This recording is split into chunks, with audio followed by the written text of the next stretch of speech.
Good morning, everyone. Welcome to today's edition of AM Minnesota. It's always a delight to have Paul Penansky in the studio. He is the director of Faribault's Parks and Recreation Department, and I'll let him do the honors because he brought with him a guest this morning. I didn't even know we were going to have a guest till they arrived in studio. Got to keep you guessing once in a while, Gordy. I know. Brought with me Matt Jacobson today. He's an intern with our department. He's been with us for approximately just over a month now, and he'll be with us through the end of July. At which point his life will change a little bit as he gets married, and then also goes into the military beginning in August here. So wow. He's got some big changes coming, but for the next month and a half or so, you'll see a lot of him around the community center and at our youth and adult recreation programs. We're just going to try and keep him as involved as we can and expose him to as much as we can with the Park and Rec department, which is part of the reason he's here, knowing that at some point or another he will probably have to talk on the radio, and so we thought this was a good chance to bring him in. Oh, nice to meet you, Matt. Nice to meet you. What branch of the military are you going in? The Army. You looking forward to that? Yeah, big changes, but definitely ready. When do you head to basics? I've already been to basic. I'm going to Okay. be an officer. So. That's already done. Basics are out of the way. Yes, sir. Were they as bad as everybody says they are? Depends who you are, but didn't seem to be. As a piece of cake for Matt. Yep. Were you in the military, Paul? I was not. Matt, me either. Kind of regretfully so. I agree with you. I probably should have done that, but I didn't. And you can't relive your life. Right. So thanks for your service to our country, Matt. Hey, thank you. Certainly appreciate that. So the goal is, you go, if you like it, you probably stay in the military for a career, right? Right. Because you're going to be an officer. Then when you get done with that career in the mid-40s, you can come back and be a Parks and Recreation Director. Yes, sir. That's a goal. And Gordy and I will still be here talking to people. I doubt We're talking 20-some years down the road. Right. Mid-70s, maybe even early 80s, if we're lucky, Paul. I know. I'm right there with you, I Gordy. don't know about you, but I don't want to be working in my mid-70s or early 80s. I guarantee you I will not be here. I might come for visits once in a while, but I will not be on the air when I'm 76. You'll probably still be doing ball games. No, I don't think I'll be doing that either. But we're not here to talk about that, are we, Matt? No, we're not. You got to tell me about your first month experience. How's it going? It's going good. Learning a lot. Getting a lot of diversity there in the community center. Just learning different things from all the staff. So it's been a great experience. What surprised you the most? What did you not anticipate? What is the most surprising thing that you've experienced? Kind of how much work that they're putting in. Not surprising. They're staying, late nights, and all the meetings that Paul goes to definitely was a surprise for me. That kind of a downer for you? You're thinking, you're getting married here. Not really a downer, just kind of good experience going to see the different things. So. This is a high school sweetheart? No, it is not. Met her in college. Oh, okay, cool. Where'd you go to school? Mankato State. And your major was in? Recreation, Parks, and Leisure Services. So okay, that explains why I'm here. Yeah. You went to Iowa State, right, Paul? Actually, I went to the University of South Dakota for my college. Oh, okay. Well, you were at Iowa State for a while. You were in Ames for a while. It was in Ames. So that was a job there in Ames with the Park and Rec department. Oh, okay. For some reason, I thought you went to Iowa State. Yep. Did you get your master's there or anything? I did not. And my degree is actually in accounting. Seriously? Yep. So just had a sports background and kind of got into it. And I spent 9 years up in Aberdeen, South Dakota. And in all honesty, that accounting background probably has served you very well. It has served me very well. There's a lot of times when we're having conversations with our finance people that I run into a lot of people who can't have those conversations because they don't know what we're talking about using the terminology. And I'm just fine with that. Plus I understand the accounting processes and can do budgeting, and makes a big, big difference. Yeah, it does. Well, the Parks and Recreation Department's best friend is the head of the department. That is Paul Penansky. And in studio today with him is intern Matt Jacobson, who's been in town for a little over a month. I don't remember if we told everybody that you're from Blaine, right? Yes, sir. You're from Blaine. So, and you played a number of sports in high school. You chatted a bit before going on the air. Maybe you could tell us a little bit about that. Back in high school, I played varsity football and lacrosse. I know you guys don't have lacrosse here in Faribault, but yeah, great experience. Hopefully the sport will come to town What do you think, Paul? I think it'll probably make it here eventually. They are playing it up in Shattuck, so I'm sure that, I know that there has been a push. Northfield has lacrosse, and they've made a push a little bit here locally. It has not taken off yet so far, but yeah, Owatonna has it. It's huge up in the metro. at some point I do believe it'll probably make its way into Faribault here as well. I just don't know if we're big enough. Yeah, I mean, it just takes the few athletes we have and spreads them out that much thinner to do it, unless we could get a whole nother group of people to pick up and enjoy the athletic fields and spend more time in the athletics. Right. What was your favorite sport? Football. What'd you play? Played outside linebacker. Oh, cool. He looks like he likes to hit somebody, doesn't he? Yeah. There's a little bit of a table between me and him, and I'm kind of appreciating that right now. I don't want to get him on my bad side. Just teasing, Matt. Just teasing. Again, Matt is heading off to the military after he's done with his internship here. When do you report? September 21st. And you get married? August 8th. Wow. Changes in his life coming up, Gordy. About 6 weeks after getting married, he heads off to the military. Interesting. Exciting. Yeah, it is. Yeah, your whole life in front of you. You remember that. I do. A lot of years ago, though, now. Yeah.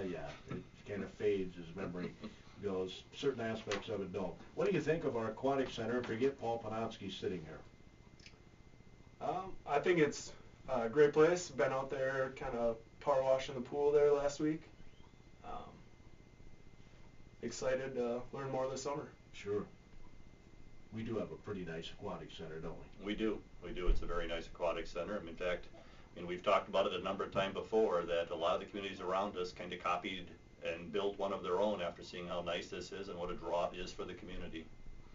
But it's weather dependent. It is. It's very weather dependent, and we're hoping for a nice warm summer this summer. Not too hot, but a nice warm summer. Mid-80s would be perfect for the summer here, so we don't need to get up too hot into the 90s where people kind of lock themselves in their air-conditioned houses. Get everybody out, get them just enjoying the facility. The last couple of years, if memory serves me right, and again, my memory fades as I get older, they haven't been ideal summers for the aquatic center. They have not. We've had portions of the summer that have been good, but we've not had a full summer that's been pretty good for us and stuff. So we do keep trying to add a few different amenities out there and trying to make things go. Last year we added the climbing wall out there to try and entice people to come out and spend more time, and that made a difference. Doesn't seem like a big difference, but if you get 10, 15, 20 people a day extra there and you're open for 90 days, that's quite a few extra visits to the facility. We also added that Movies at the Park program last year. We had the inflatable movie screen, and so we showed 3 movies out there at the Aquatic Center last summer, and we'll be showing movies again this summer out there. So just we're trying to do different things to just entice people to keep coming out. This year we've purchased a water volleyball set, and that will be being installed out there so that people can play volleyball while they're in the water in about the 4 or 5 foot area there then. So just another way to try and keep people busy and occupied out there and having fun, and come out with a group of people or rent the facility and use it, and just looking for ways to continue to keep people coming into the facility. And I know the city council has been looking. We did an aquatic center study a couple of years ago, and they're looking at potentially somewhere down the road here, putting in a larger amenity such as another water slide or something like that out there to just keep drawing people to the facility, just to keep people excited about what's out there. The pool in my hometown used to have water polo every Friday and Saturday night. Mm-hmm. Yep, and I think they try to do a number of different fun little things that you can do like that, because it doesn't take a lot of money to do that. Nope. All you got to do is typically close the diving board area and either set up a goal or just put a couple of cones up that they got to get the ball between, and just have people trying to play a little bit of, in that case, water polo, just have some fun out there. Good time doing it, and it's a lot more work than people think it is. When you watch those guys on TV and they're kicking their legs and they're getting to the waist up and out of the water, it takes some strong legs to do that. So it is certainly a fun sport, but if you've got any swimming experience, you probably have a huge lead on those that don't have a swimming experience, because they can control their bodies a lot better in the water. Yeah, it's a good exercise, isn't it? Absolutely it is. Absolutely it is. How about the water volleyball? Is that the same thing? No, they'll be able to stand on the bottom, but you're not able to get around quite as fast as you can on land. So it's just a lot of fun out there trying to do that, and you can actually have more than 5 or 6 people on a team. You can load up your team a little bit just because you can't move around quite as fast. So it really is a fun social activity out there, and yet you're still moving around a lot, so you get a lot of good exercise on top of just being fun. So this is something, I'm assuming, that you're doing in anticipation of getting the older teens out. Yep, trying to work for that. We've had requests from members of our Park and Rec Board and from our City Council to try and get this installed in the facility, and so we're finally going to be able to get that accomplished this summer here then. So. You ever played those, Matt? Yeah, growing up, one of my best friends had a water volleyball at his house, and it was a great time. There you got an endorsement right there. Yep, that's what we're looking for. Get people to come out and just have fun with it. That's what it's all about, just having fun. Come and spend the day and just enjoy yourself. What is the opening date for the Aquatic Center? The opening date this year is going to be June 5th. It's the first day after public school gets out, so we'll be off and running full-fledged with that. And then we close about I believe it's the 23rd of August for the year. So that is the typical weekend that we've been closing for the last number of years here. We do have a couple of rentals before the pool opens this year. We got a couple of schools that are renting in on that, I believe Monday and Wednesday, or maybe it's Tuesday and Thursday before we open. So the pool, we're actually going to start filling later this week here. We'll get the pool filled up, and then by next week we'll get the chemicals balanced out in it, and we'll get the heaters turned on. So by the time we have that first rental, and the pool is ready to go. And those rentals typically are end of the year parties for the different schools that are coming in. Yeah, well, it'd be a pretty neat idea for a graduation party, too. Absolutely. There's a lot of rental time available at the facility. They're available after 8 o'clock at night. You can come in during the day and reserve one of the picnic shelter out there, or one of the shade areas we've got out there during the day if you want to do it that way. But if you do it into the evening hours, you've got a lot more options. If you want to rent that way, we allow you to bring in your grill if you want to do some of your own grilling. But if it's during our open swim times, then we can't allow additional food and stuff into the facility during those times. Speaking of shelters, if I want a picnic shelter for a family reunion or a graduation picnic, open house, rather than having people traipse in my house, I should probably get that booked right now, shouldn't I? You should. We've been taking reservations since the 1st of March, so there are a lot of shelters getting used up in some of the different parks and stuff here, especially on some of the prime weekends and stuff out there. But we have 11 different shelters available for rent between North Alex and South Alex, Slevin Park, Two Rivers Park, Maple Lawn, Teepee Tonka Park. So we're pretty busy with a lot of those shelters, and it's a fairly inexpensive way to go about it. But yeah, we've got a lot of shelters available. Just contact the Park and Rec Department. You can call us up and we can do it over the phone, or you can stop in down at the community center, and we certainly help you find a shelter that works for you. North Alex and South Alex are probably by far the most popular of the two shelter reservation areas. And so there are, it's a little bit harder to get them. So if you've got a date that you really need to have, I would contact us sooner than later to make sure that you get the facility. You may end up being in a different shelter than you wanted. One of the things too we did last year was the first year with one of the new shelters down at North Alex, and it was rebuilt. The shelter itself was decaying and deteriorating pretty fast on us, so we rebuilt it. It doesn't have walls on it like some of the original ones did, but it has other amenities in there where it's got additional lighting in there. It's got more power than the others have had in it. It's got running water in it. So it's been really nice. We're also looking at another couple of amenities that we can build in the area of that to entice people to come and just spend more evening time and stuff there then. So we're looking forward to some of that all happening for us and just making it as enjoyable as we can experience. The other thing that we've added down at North Alex this year, and we can talk about it for a little bit if you're interested, but the trail going through the park there. We are plugging right along with the trail, and it'll go past a couple of the shelter houses, so it'll be far enough away that should not interfere with any picnickers out there, but we're also wrapping right through the park and going to the north end close to Highway 3. It's kind of the trail to nowhere right now until we can get that last leg completed. Once we get underneath the railroad tracks and attach it Hewlett, then it becomes a really nice amenity for the city. It ties the east side of town to the west side of town with Highway 21 separating it, and it gets people from Cicada. They'll be able to get all the way to the downtown area. To do that, we go past a couple of motels, so we can have people that can actually be staying in the motels and hopping on the trail system and riding around. And someday it'll tie directly into the Milltowns Trail, which will take us north into Northfield, or currently it ties you into the Cicada Trail, which takes you all the way over to Mankato. So really nice trail system here, and they're getting fairly close on that. You can actually walk on the trail now. They have not finished a lot of the work along the edges of the trail, so there's some work to do with that, but the majority of the trail is down, and the underpass is down underneath 2nd Avenue, so it's coming along really well for us. Are you a biker? I can be. It's not something you do on a regular basis. Right. No, that's okay. You like to bike, Paul? I do enjoy biking. I don't bike as much as like the bike club does, but I get myself out for some just leisurely rides now and then. And I think as this trail gets developed, you're going to see even more bike riders out on it. It's going to be a great amenity for the community. In fact, we have a program coming up just to try and expose people to that. It's called Pedal to the Pool, and they're going to start on the very southwest corner of town down at Spring Park. And 3 times this summer, if you can join that bike, they've got a couple of spots along the way. If you don't want to go down at the beginning, you just join them, ride the trail, go all the way out through North Alex, end up at the Aquatic Center. We'll give you a pool pass for getting out there. You can either use it that day or later in the summer, and then you can pedal your way back to wherever your place is, or you could stay and go swimming that night. And if you attend all 3 of those sessions, we've had some conversations, and the depot is willing to provide a children's pass or children's free dinner and a discount on the adult dinner for anybody that is willing to do it all 3 times if they do it. If they do it just the one time, they'll get the pool pass each time they go up. Sounds like fun.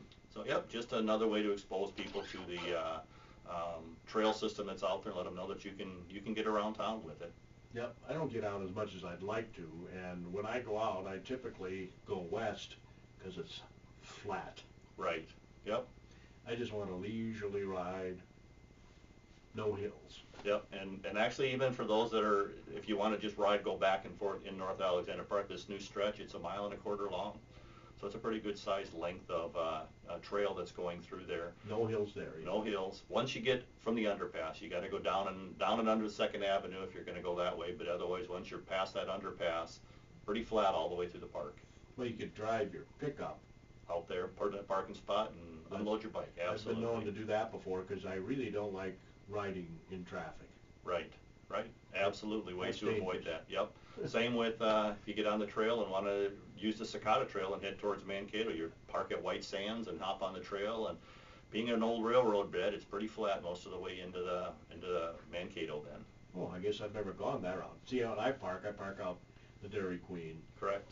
Take my bike out of the back of the pickup and hit the trail. Yep, but you could start at White Sands and do it too. You could. I will do that next time. So, or last summer we took just to encourage bike riding again, we started at White Sands and we rode to Dairy Queen and got everybody an ice cream treat and rode back to White Sands again. So that's a nice little ride as well too. I usually stop there when I get done. Yep, I think it's been a real benefit to have that right along the trail system. It's my reward. That's right.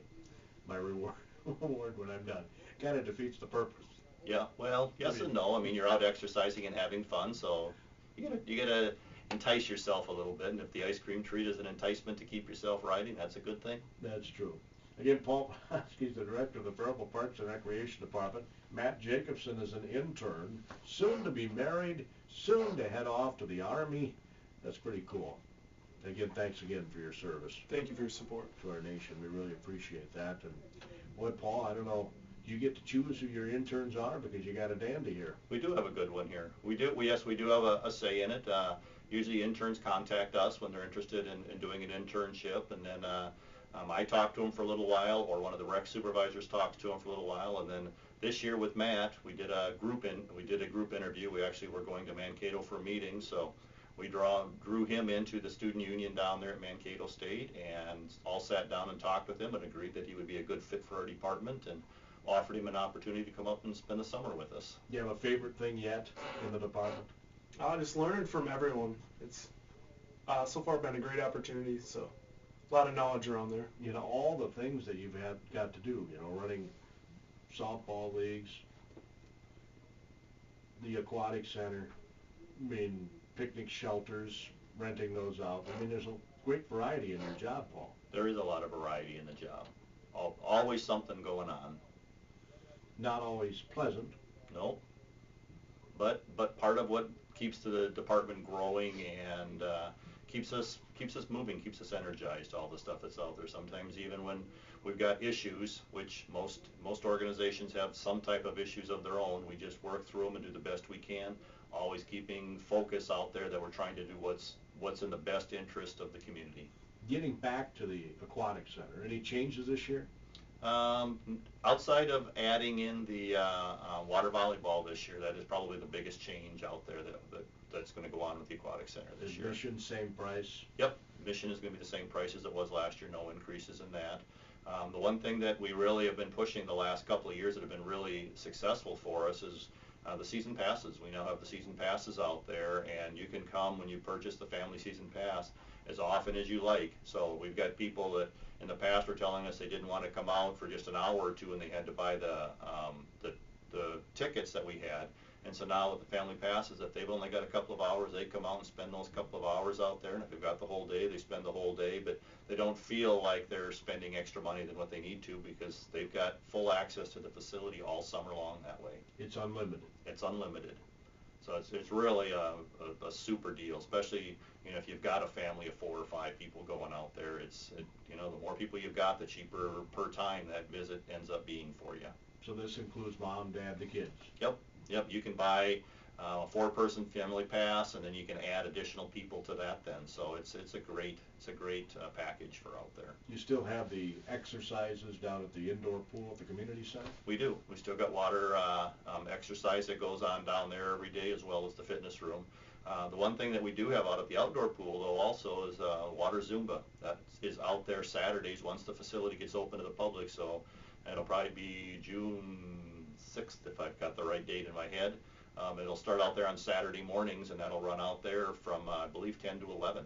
So that's a great amenity. But we've got the water exercise at the indoor pool. There's Monday through Friday mornings, and we've got some afternoon classes, and then also some evening ones out there. So very, very popular, the water exercise program. Yeah. I know there's been some talk, issue came up here this past spring in terms of handicap accessibility at Bell Field. Can you update us on where that's gone or where it's going? We are currently reviewing the facility itself, and we've met with a couple of different groups, and including some engineers out there, to try and take a look at what it will take to make the facility handicapped accessible. It's just one of those facilities that, for whatever reason, never was made handicapped accessible, and it's never really been brought to our attention, and until just recently here. So we are moving forward. There are different options. I mean, the way the facility is built, it's a difficult facility. It's not just one that you can just go and put in a ramp, because to put in a ramp to get up to the main level there, we'll have to cut out some of the bleacher areas, which is possible to do. But there's just different options that we're looking at. So we'll be continuing to look at those, and we'll be bringing them to the city council through the budgeting process this summer to be looking at budgeting for making these improvements in there, so that we can make that facility to allow everybody the opportunity to come and watch ball games, because we've got some good teams playing, and it's fun to get up there and watch them. Absolutely. The other thing that I thought was interesting, where you have the handicap parking in that lot, there's no curb cut out to get a wheelchair up. And until that was brought to my attention, it's something I guess I never even thought about. It's just why it was put that way, I'm not really sure. I suppose the original intent was you'd park in the lot and you walk all the way out to the street and come back up that little road, and that's not right. Nobody else has to do that. Somebody in a wheelchair should not have to do that either. Right.